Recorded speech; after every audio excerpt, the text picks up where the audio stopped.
রাস্তার পাশে এই ঘরটিকে পরিত্যক্ত মনে হলেও এর নির্মাতা একজন ভিক্ষু ভিক্ষার টাকায় নিজ হাতে তৈরি করেছেন এই দোতলা বাড়ি। এই একটি ঘরের পেছনেই জীবনের 20টি বছর কাটিয়ে দিয়েছেন রহিম বক্স। উনি আগে বিয়ে হয়ে গেল, বিয়ে হলে পরে ওনার বউ চলে যায়, তারপরে কি করে ওনার ভিক্ষি টিকি করে ওই ঘরটা তৈরি করেছে। ভিক্ষি টিকি করে আচ্ছা রান্না বান্না করে, আর যা পয়সা থাকে ওই চিকন চিকন রড কিনে সিমেন্ট বালি কিনে ওই হাত দিয়ে থাপিড়ে থাপিড়ে এইগুলা করে।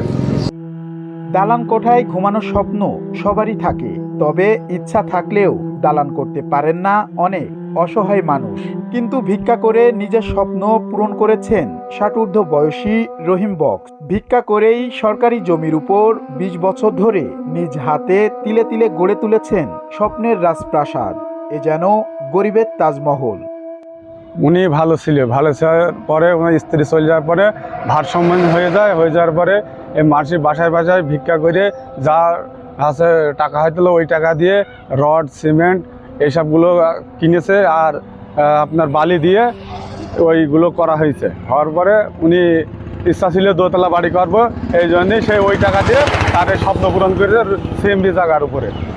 1 টিন বালি 5 কেজি সিমেন্ট সেটা রড ভাঙড়ির দোকান থেকে কিনে নিয়ে ওই যে দিয়ে তের করে। উনি তো একবারে তের করে না, উনি তো ওই 5 কেজি বালি 5 KG 1 KG 5 KG cement 1 tin বালি মাথায় করে নিয়ে এলো, ভাঙড়ির দোকান থেকে সেটা রড নিল, নিয়ে ওই থাবড়িয়ে তাই হলো উনি হলো ওই ঘরটা ওনার ওই স্বপ্নের ঘর। শৌখিন ভিখারি রহিম তার ঘরের মেঝে ও দেওয়ালে বসিয়েছেন টাইলস। একটি ঘরের চারপাশে কাচ দিয়ে তৈরি করেছেন শোকেস। সেই শোকেসে রাখা আছে ভিক্ষা করে পাওয়া লুঙ্গি গামছা সহ বিভিন্ন উপকরণ। দোতলাতেও রয়েছে আরও 2টি কক্ষ। প্রতিদিন সকাল ও বিকালে এখানেই রান্না করেন রহিম বক্স। কোনোদিন আলু ভর্তা বা কোনোদিন সবজি, এভাবেই কাটছে তার দিন। করেছি এক একটা সিমেন্ট বালি একটা ছিল, ওই অল্প অল্প টাকা দিয়ে কিনি এটা করা হয়েছে। ওই খাওয়া দাওয়া হোটেলে নিজে রান্না করি। রহিম বক্সের বাড়ি চুয়াডাঙ্গার দামুলহুদা উপজেলার কাদিপুর গ্রামে। তার বাবার নাম মৃত কিয়ামুদ্দিন। 2000 সালে দারিদ্রতার কারণে ছেড়ে যান তার স্ত্রী।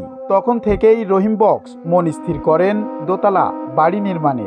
ভিক্ষাবৃত্তি করে একটু একটু করে নিজ হাতে শুরু করেন বাড়ি নির্মাণের কাজ। এভাবেই দীর্ঘ 20 বছর পর তৈরি করেছেন তার স্বপ্নের সৌধ। তবে এলাকাবাসীর মতে রহিম একজন মানসিক ভারসাম্যহীন ব্যক্তি। স্ত্রী চলে যাওয়ার পর থেকেই তার এই অবস্থা। বিভিন্ন সময় সড়ক বিভাগ উচ্ছেদ অভিযান চালালে বসতঘরের উপর বসে থাকতেন তিনি। তখন তাকে আর নামানো যেত না। প্রাণহানি এড়াতে ঘর ভাঙা থেকে বিরত থেকেছেন সড়ক বিভাগ।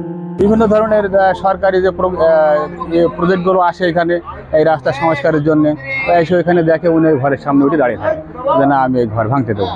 এই জন্যই সরকারি যে সমস্ত ইঞ্জিনিয়াররা আসে বা যে সমস্ত কন্ট্রাক্টররা হয় তারা ওই ঘরে অক্ষত রেখে তারা চলে যায়। এলাকার মানুষেরাও চান ভিক্ষুক রহিম বক্সের ঘরটি যেন না ভাঙা হয়। প্রয়াত স্ত্রীর স্মৃতি নিয়েই বাকি জীবন এখানেই কাটাতে চান তিনি। M R Rasel, Bangla vision digital, Chuadanga.